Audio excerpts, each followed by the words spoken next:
I'm sorry I didn't get a chance to do a video the last couple of days, but I found out Friday night that a close friend of my family, someone I grew up with, passed away. I'm not really sure about what it is, maybe some health problems. I just pray to God it wasn't COVID, but it's just, I've been trying to process the loss. This year's just been too hard on everyone. Anyway, I'm back, and I found this article online from the Huffington Post that I wanted to read to you all. And it pretty much explains why I still have a sulky attitude when it comes to Donald Trump supporters. The article is called "No, I Will Not Be Reaching Out to Trump voters now or ever. Here's why. Some fences can't be mended." It was written by a woman named Jamie Davis Smith. She's just a guest writer here for it, and here it is. When Donald Trump was elected in 2016, like millions of other Americans, I was horrified. He had campaigned on a platform of hate, pledging to ban Muslims from entering the United States and build a literal wall to keep Latinos out of the country. He stoked anti-Semitism, mocked a disabled reporter, and had a history of misogyny. Once Trump actually became president, he called white supremacists, quote, very fine people. He locked children in cages and systematically sought to dismantle the Affordable Care Act, disregarding the millions of Americans who would be left without access to health care if he was successful. Over the past 4 years, I lived in fear as Trumpism had taken over the country. In countries where Trump had held campaign rallies, hate crimes increased a shocking 226%, showing that his rhetoric had real consequences for marginalized groups. Not everyone in America who's not a natural-born white Christian heterosexual male is in relatively good health has been the targeted of the policies of the Trump administration. As a Jew, an atheist, a woman, and the mother of a disabled child, I have watched my communities have been threatened repeatedly.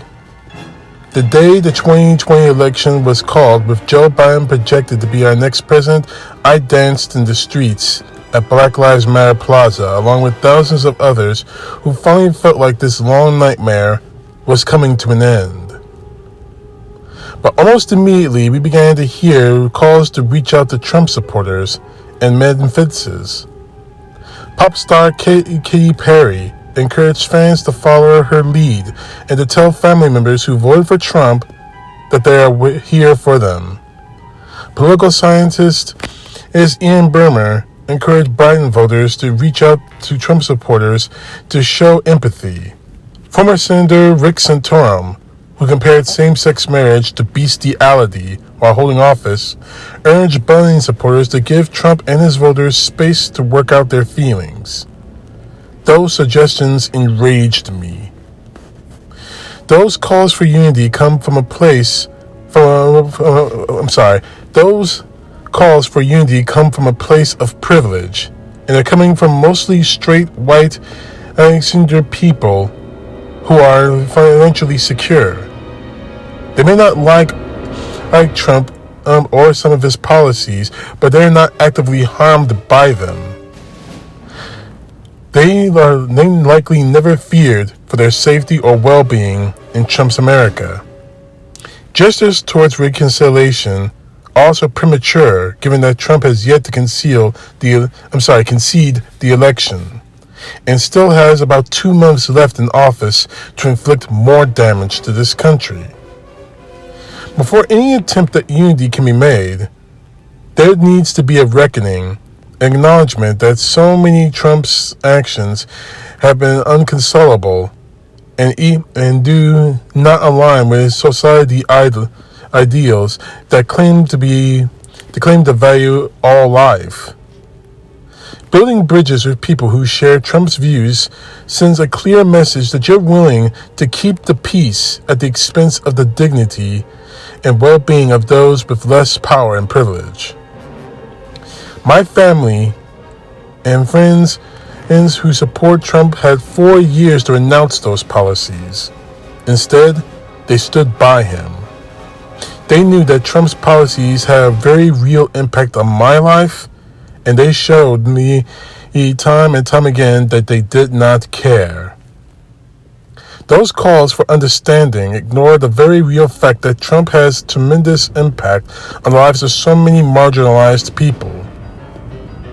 Jews like me were literally slaughtered in their places of worship at my home state of Pennsylvania, where a gunman opened fire on the congregation of the Tree of Life Synagogue in Pittsburgh.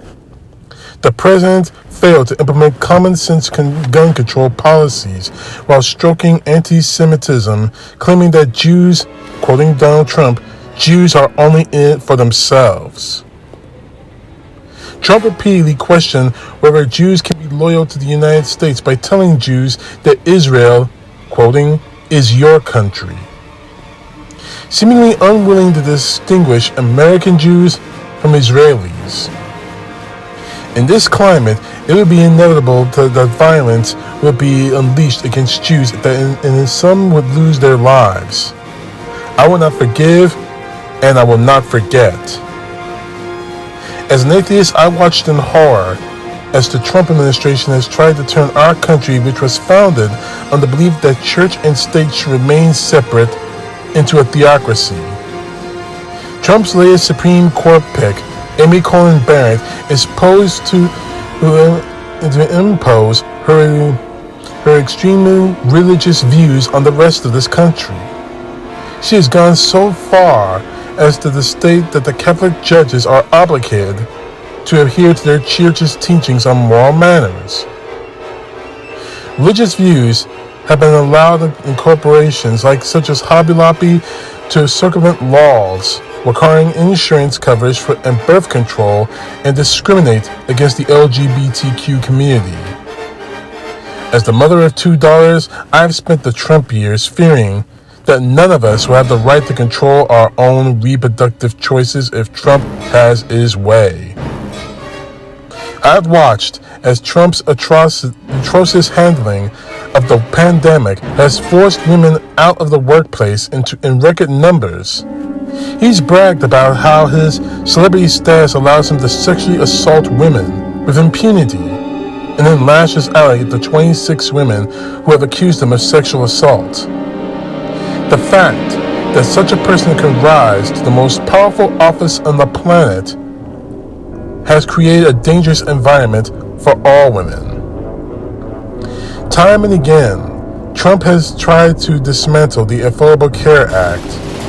Each time, his administration has put my disabled daughter's future at risk, along with the futures of millions of Americans with the pre-existing conditions. My daughter's well-being depends on the ACA, and trying to save it has consumed much of my life for the last 4 years. My daughter got to know Capitol Hill as well, as I often visit with her and challenge senators to look at her and tell her that her life has no value, that she was too expensive to insure. Over the past 8 months, I felt helpless as the Trump has failed to control the COVID-19 pandemic, preferring instead to wish it away. Even though at least 40 times that he said that the coronavirus would disappear, it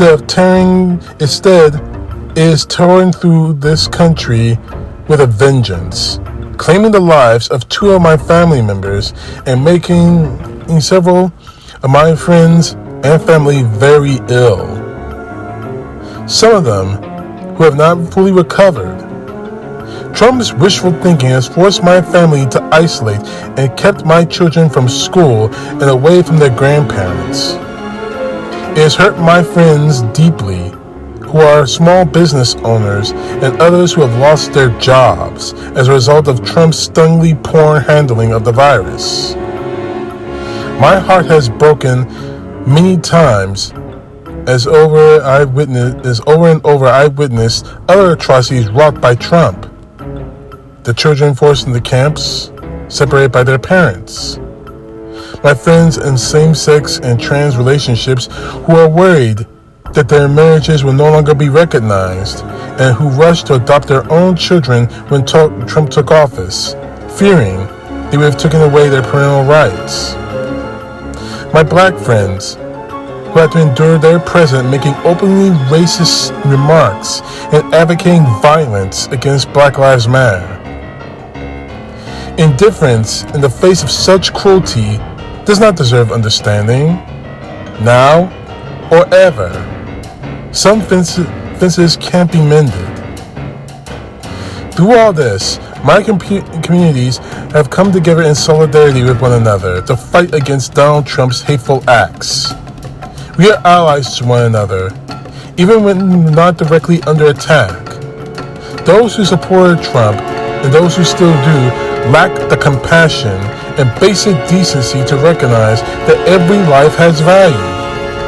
I have no need for them in my life, no desire to pretend that I can accept their views, that any of this was ever okay. Those who support Trump and those who remain neutral in the face of such cruelty enable him. I will not forget, and I certainly will not forgive. I want to thank Jamie Davis Smith for sharing this story. I'm a forgive and forgetful Christian, but this is something I can't forget nor forgive. 4 years this man is torn apart this country. 4 years this man has destroyed the very things that we're supposed to rally around: democracy, freedom, equal justice. In this 1 year, he let hundreds of thousands of Americans die during a pandemic. Now, I'm not saying he should have cured it. I'm saying he should have take the steps to curtail those deaths. And we're entering into a season that more deaths could possibly happen. So for Donald Trump supporters saying, people, anyone out there, even if my pastor, even if my family members say, you need to let it go, you need to let it go, I can't let it go. It'd be like saying slavery didn't happen. If you're Jewish, it would have been like saying the Holocaust didn't happen. I'm not letting go of this. I can't. Because people have died because of this man. This country was near to the abyss because of this man. I will never forgive Donald Trump supporters, nor will I ever forgive Donald Trump himself.